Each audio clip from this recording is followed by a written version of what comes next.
기적적으로 보이는데 그게 현실적으로 확률이 높은 방법이다. 인정하기 싫은데 인정을 해야 돼요. 이게 접근법이에요. 그게 잘하는 애들의 특징이에요.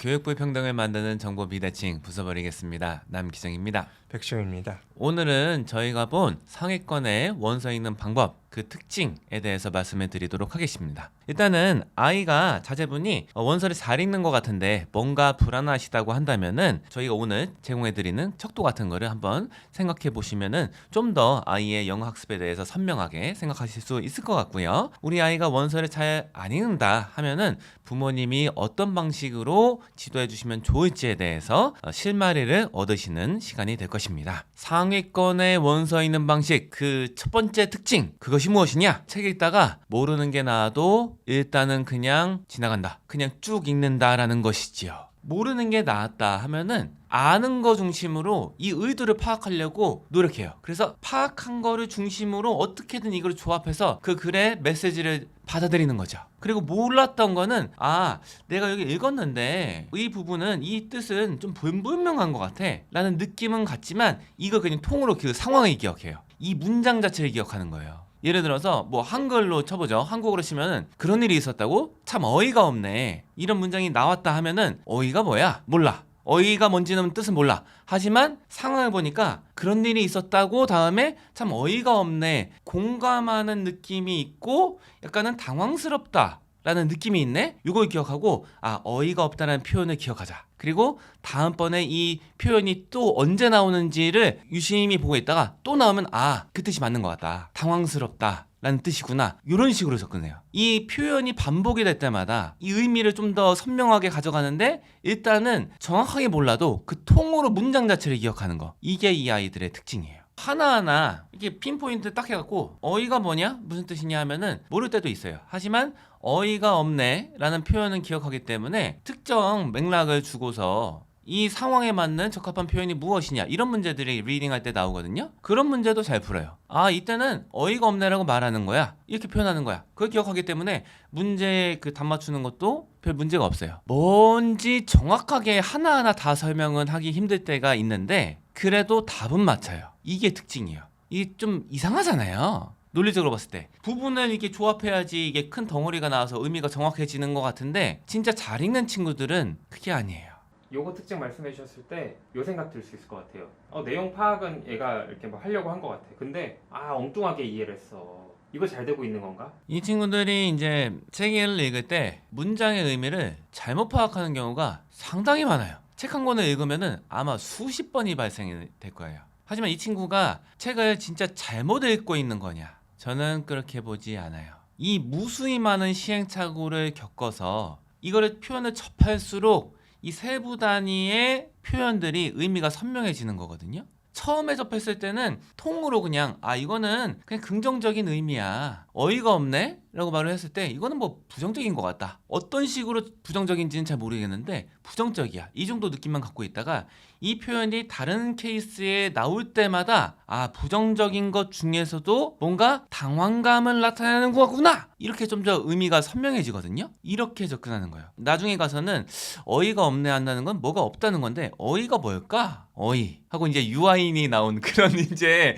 영화에서 이제 그 대사가 나오면 어이가 유래가 이거구나. 짝게가 딱 들어왔네. 그래서 이런 표현이 발생했구나 하고 이제 조각이 맞춰지는 식으로 파악을 한다. 이렇게 보시면 될 거예요. 우리 그 언어학자분들이 아이들이 어휘를 어떻게 습득하냐 이런 것도 많이 관찰을 했거든요. 그러니까 이게 간단하게 말하면은 단어 하나의 의미를 정확하게 파악하는 데까지는 100번의 시행착오가 보통 있대요. 통계적으로 보면은. 그런데 우리 현재 영어 교육 체제의 굉장한 맹점이라 보는 게 저는 뭐냐면은 이거 시행착오를 겪으려는 생각이 없어요. 시행착오를 0으로 만들려고 해요, 다. 그래서 단어 하나의 정확한 뜻을 다 알려달라 이거예요. 그리고 그걸 다 외워야지 이게 영어가 선명하게 진짜 체계적으로 교육이 되는 것처럼 얘기를 하는 사람들이 많거든요. 근데 실제로 이게 잘 되냐 보자고요. 그 방식이 우리가 흔히 말하는 한 30년 정도 전까지 썼던 방식이에요. 그렇게 해서 영어 잘하게 된 사람이 얼마나 있습니까? 근데 요새 아이들을 보자고요. 과거랑 비교하면은 비교하기가 거의 힘들 정도로 상당히 영어 실력이 좋아졌잖아요. 그렇죠. 이 친구들이 어떻게 잘하게 됐냐? 몰라도 일단 읽는 거예요. 그 상황을 통으로 기억한 다음에 이게 반복될 때마다 다른 상황에서 반복될 때마다 대조를 해보고 유출해보고 이걸 통해서 하나씩 가져가는 거예요. 그렇기 때문에 이 친구들은 뭐 이 표현 같은 거 습득할 때에도 좋은 게 뭐냐면은 관련 어휘를 같이 기억하고 있어요. 예를 들어서 주제가 있어요. 뭐 소셜 미디어가 긍정적이냐 부정적이냐 다루는 글이 있어요. 이런 글들을 많이 읽어보는 거예요. 일단은 하나하나 다 몰라도. 근데 읽다 보면은 이 특정 표현들이 계속 반복이 된단 말이에요. 그거를 통으로 같이 기억해요. 그렇기 때문에 이 친구들의 특징이 뭐냐면은 글 쓸 때 하나 이제 물고만 트여주면은 그 뒤에 걸 줄줄이 쫙 쓸 수가 있어요. 근데 그거를 분석적으로 접근한 친구들은 그게 안 돼요. 줄글을 잘 못 쓴다는 게 이 친구들의 특징이거든요. 이런 것도 한번 생각해 보셔야 된다. 다 유기적으로 생각하고 선명하지는 않지만 관련 지어서 생각하고 그 과정에 실마리가 있는 거다. 이거 굉장히 불분명해 보이고 굉장히 뭐 미스터리해 보이고 무슨 뭐 모든 게 다 기적이야? 이렇게 보이는데 그게 기적적으로 보이는데 그게 현실적으로 확률이 높은 방법이다. 우리 한국어 교육할 때 모국어 교육할 때 누가 하나하나 다 가르쳐줘요. 이렇게 하면 애들이 배웁니까? 아니잖아요. 애들 어떻게 해요? 문장 통으로 기억하죠. 그 다음에 이게 무슨 뜻인지 정확히 알지도 못하면서 그냥 통으로 말해버리잖아요. 비슷한 상황 오면은. 그래서 이제 가끔 가다가 부모님들이 보시기에는 뭔 소리야?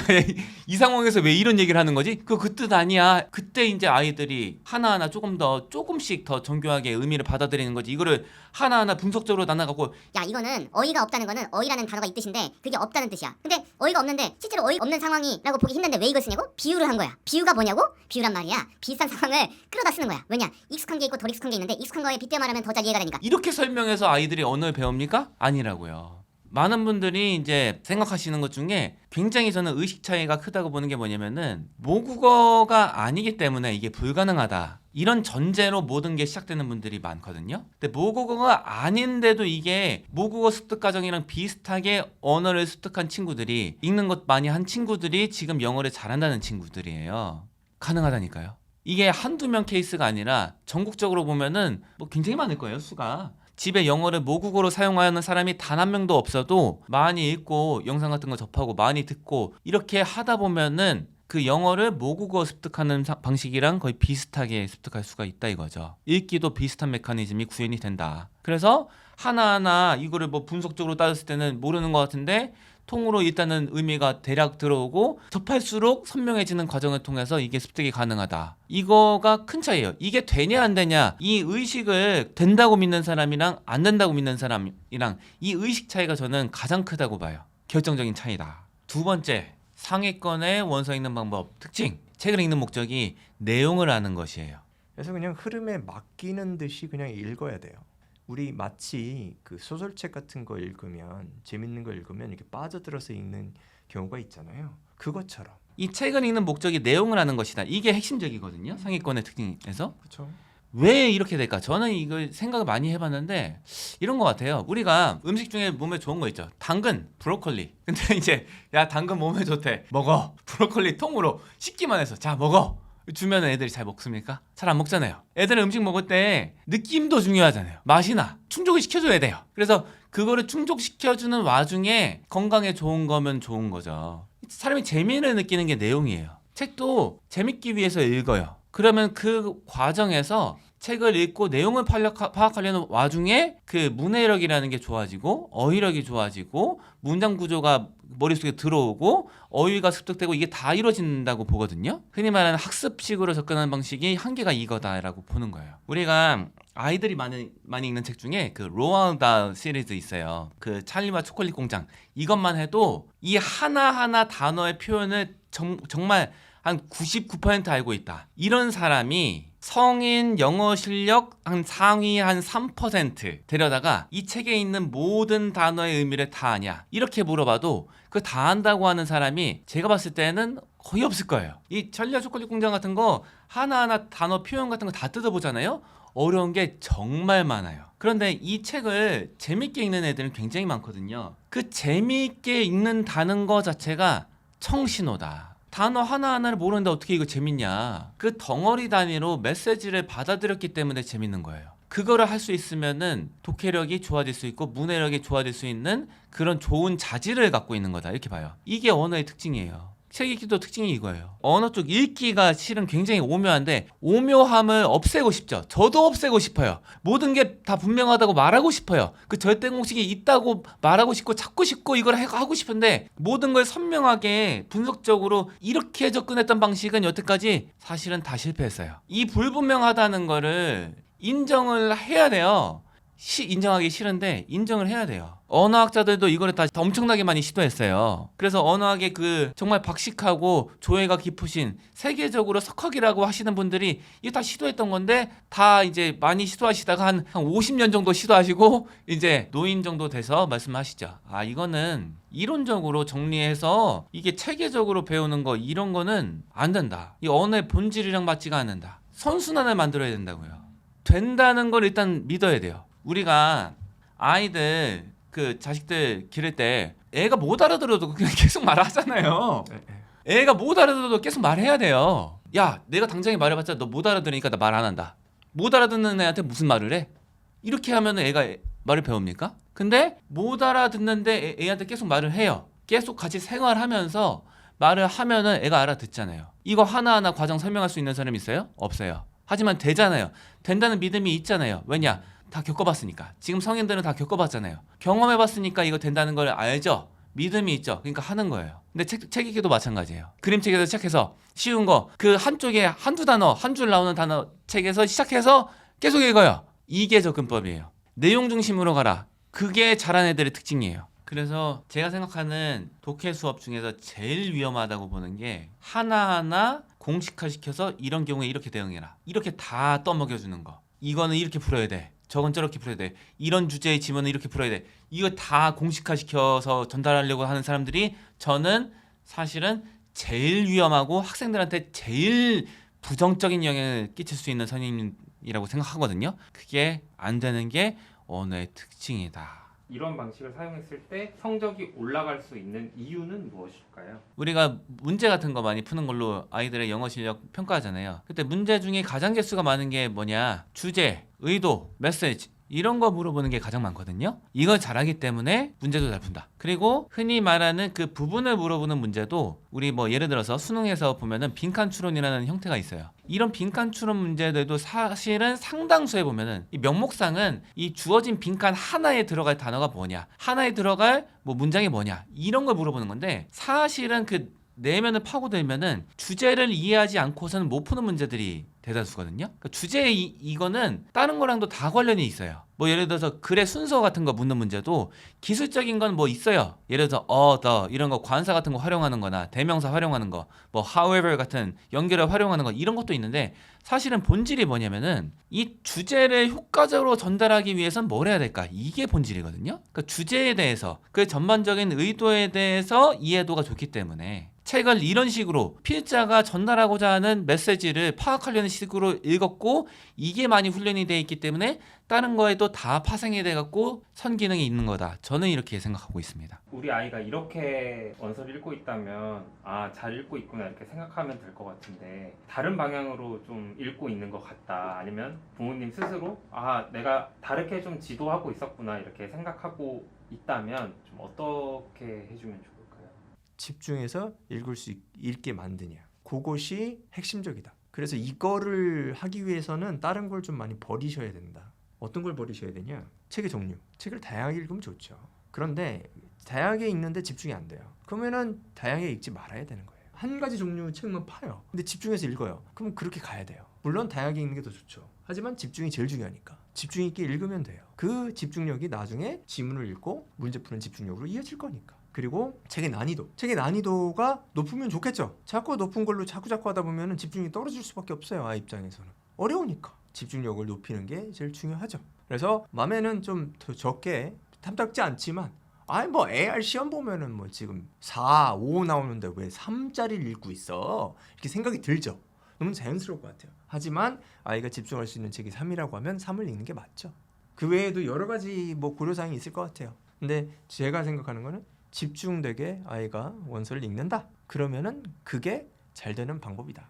최근에 이제 흑백 요리사가 흑백 인기죠. 좀 한 번도 못 봤는데 네. 얘기는 많이 들었어요. 저도 이제 몇 개 봤는데요. 아, 에피소드를 그러세요? 네. 재밌어요. 아 그래요? 네, 재밌는데 보면은 이제 미션을 주고 요리하게 해요. 요리 잘하시는 분들 모아놓고 하는 건데 네. 뭐 흑백 요리사 시즌 1에 뭐 두부 미션이 뭐 있었던 것 같아요.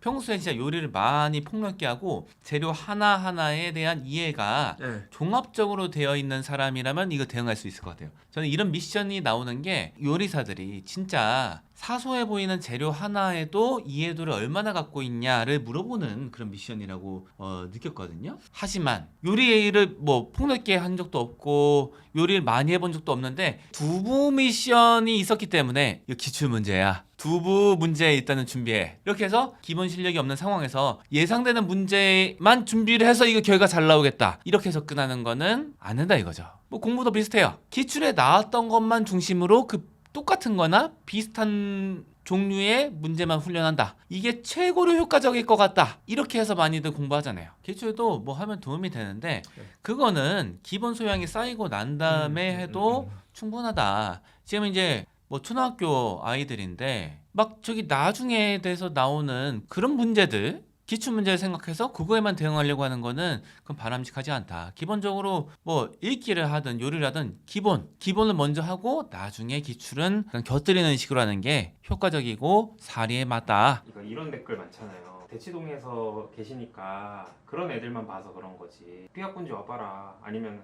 저 선생님들도 뭐 초등학교 막 중학교 키워보면 생각 달라질 거다. 프레임을 잡는 댓글들이 굉장히 있더라고요. 그래서 그거에 대해서 좀 어떻게 생각하시는지.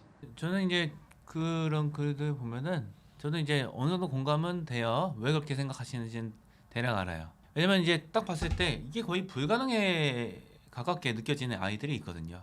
딱 왔는데 와, 얘 혼자 생각을 못하네. 혼자 능동적으로 글을 읽는 거 못하네. 하나하나 설명해줘도 이거를 간신히 뭐 이렇게 될까 말까인데 조금 소화할까 말까인데 이 친구들한테 혼자 원서를 읽으라고 하는 게 이게 말이 되냐 이렇게 생각이 들 것 같아요. 하지만 저는 보편적인 지성에 대한 믿음이 있거든요. 이 믿음은 아무 근거 없이 만들어진 건 아니에요. 경험 그리고 이 많은 사람들이 했던 연구 이런 거를 봤을 때 그 친구들이 당장에는 혼자서 못 읽을 것 같잖아요. 읽을 수 있다고 저는 믿어요. 시간은 오래 걸릴 거예요. 하지만 가능하다. 설명 중심으로 알려주는 거는 신장할 수 있는 능력의 선이 사실은 꽤 있어요. 혼자 이렇게 많이 글을 읽지 않으면 못 넘어가는 선이 저는 있다고 봐요. 그런 차원에서 봤을 때 당장에 거의 불가능해 보이겠지만 해야 된다. 오늘은 상위권 아이들이 원서를 읽는 방법에 대해서 말씀을 나눠보았습니다. 이 정도로 해볼까요? 감사합니다.